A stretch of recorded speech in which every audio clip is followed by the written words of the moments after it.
Olá a todos e a todas, sejam muito bem-vindos e muito bem-vindas ao módulo da avaliação da aprendizagem online do grupo D, do curso de Formadores do Serviço de Formação Profissional de Leiria, constituído pela Caro Arrente, pela Fernanda Jorge e pela Silvia Teso.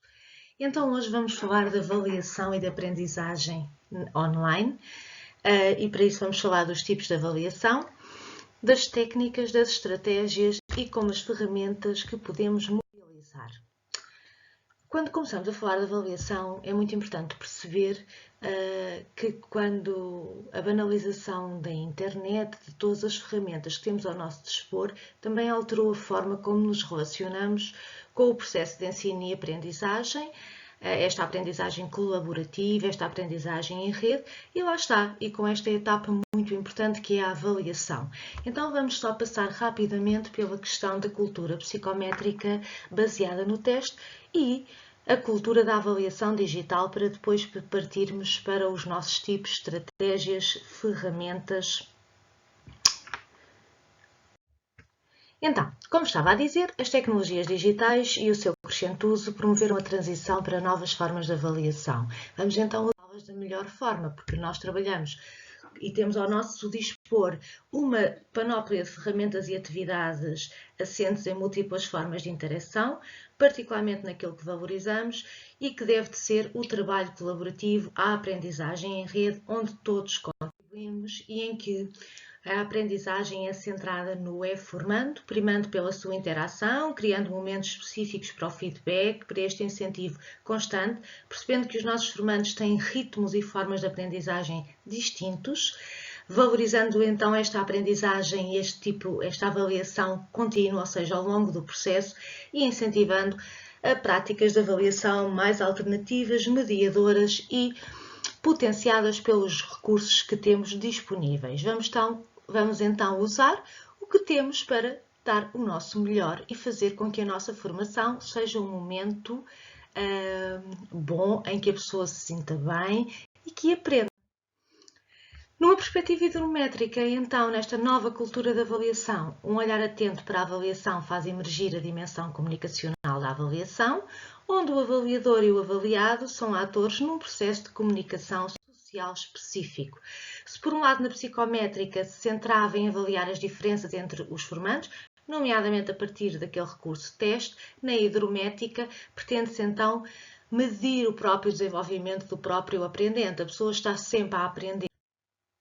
Estes são alguns princípios que nós já conhecemos da avaliação, não é? Dar ênfase à integração da avaliação no ensino e na formação, muito importante. Envolver o formando no processo de aprendizagem, claro que sim. Avaliar essa aprendizagem como um produto final, mas vamos perceber que na avaliação, antes de chegarmos a um produto final, existem outras questões que devem de ser mensuráveis.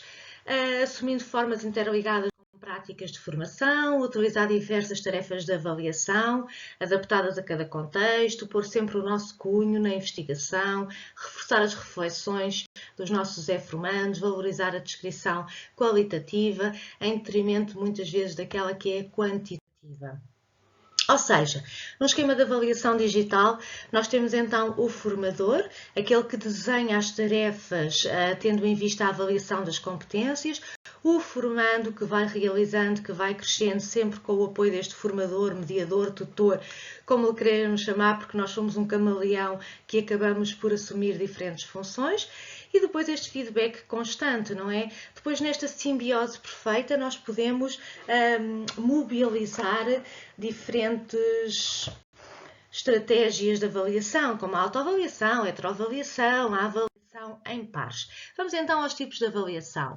Como nós sabemos, a avaliação é um meio que possibilita aprendizagens múltiplas entre os formandos e o formador, tornando o ato de ensinar e o ato de aprender num momento de experiências e partilhas. Na avaliação à distância deverão ser consideradas os três tipos de avaliação, a diagnóstica, a formativa e a sumativa, atendendo que a qualidade da experiência formativa está diretamente relacionada com a pertinência e a qualidade dos instrumentos, as tais ferramentas que nós vamos mobilizar durante a nossa técnica de observação, inquirição, medição. Então, o primeiro tipo de avaliação, a diagnóstica, prognóstica ou preditiva, é aquele momento que acontece antes. Tem como função orientar e adaptar as estratégias pedagógicas e antes da formação começar, nós temos a oportunidade de ajustar a nossa formação, os nossos recursos, com base em quê? No conhecimento dos formandos, nas suas expectativas e na sua necessidade. Durante o processo nós temos a formativa, que promove a eficiência do processo formativo, regula e facilita a aprendizagem, centra-se nos processos e nas atividades de formação, permite verificar se os objetivos definidos estão a ser atingidos, conduzindo então as estratégias que visam a melhoria dos processos, e aqui entra o tal mecanismo de controle da qualidade da intervenção formativa. E na década de 80,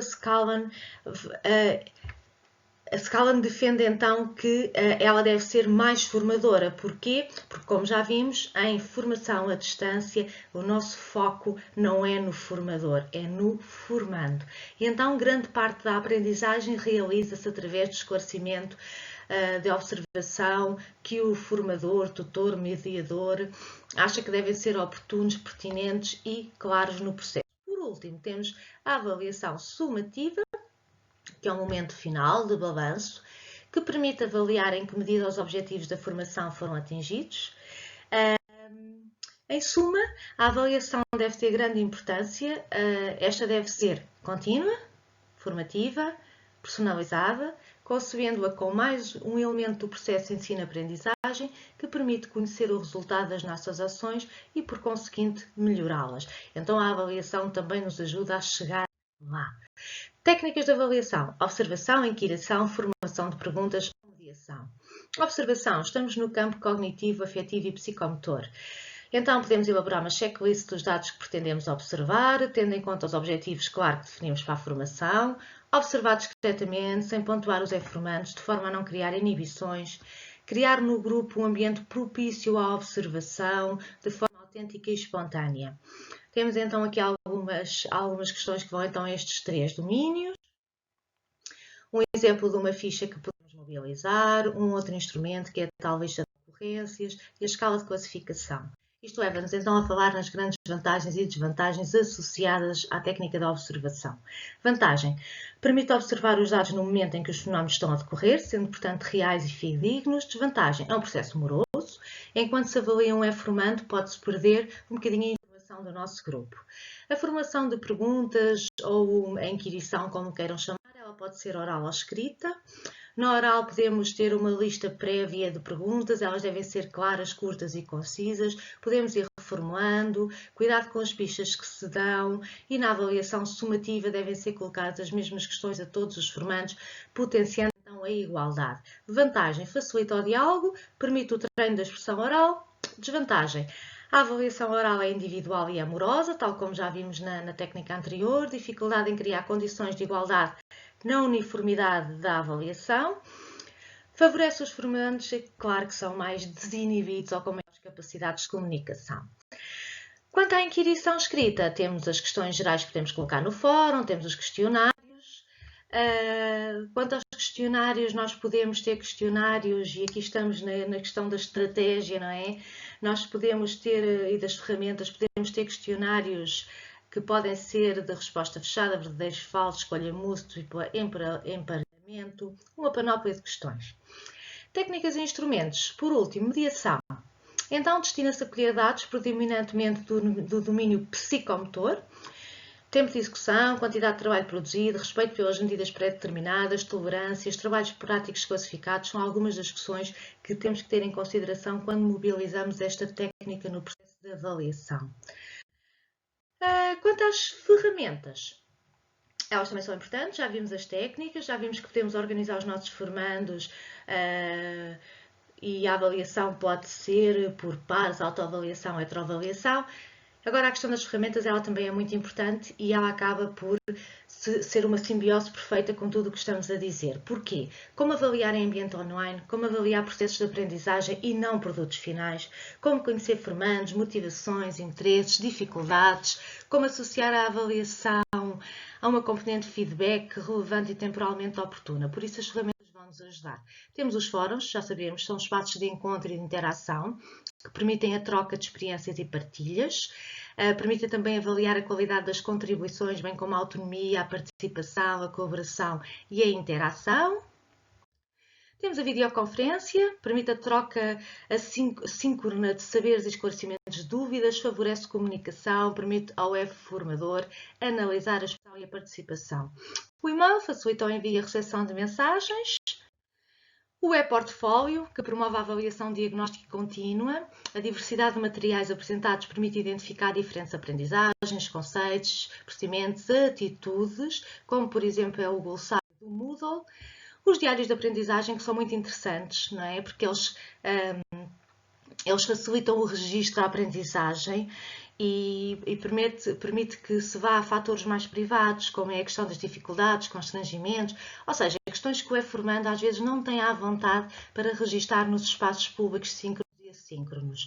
Os blogs e as wikis possibilitam a escrita colaborativa, a partilha, a construção, a tal aprendizagem em rede, o tal trabalho colaborativo. Os questionários online, a sua aplicabilidade permite construir um padrão de respostas, a diversidade de estratégias e modelos também contribui para o aumento da fiabilidade. Podem ser aplicados desde escolha múltipla, verdadeiro falso, como já vimos, os mapas conceptuais, que são ferramentas usadas para organizar e representar o conhecimento, com o Canva, que por exemplo usamos nesta apresentação, também tem o mapa conceptual, é muito interessante, são ferramentas gratuitas. O Google Docs permite-nos editar os ficheiros e facilita então este processo, feedback. Assim terminamos, esperamos que tenham gostado e nunca se esqueçam. A avaliação possui a tarefa de se centrar na forma de como o formando aprende, sem descuidar da qualidade do que aprende. Isto é que é importante. Vamos centrar o nosso foco no formando e vamos trabalhar para aí, porque os nossos objetivos só acontecem se tivermos sempre este cuidado. Obrigado ao Grupo D, Carla Rente, Fernando Jorge e Silvia Terezo.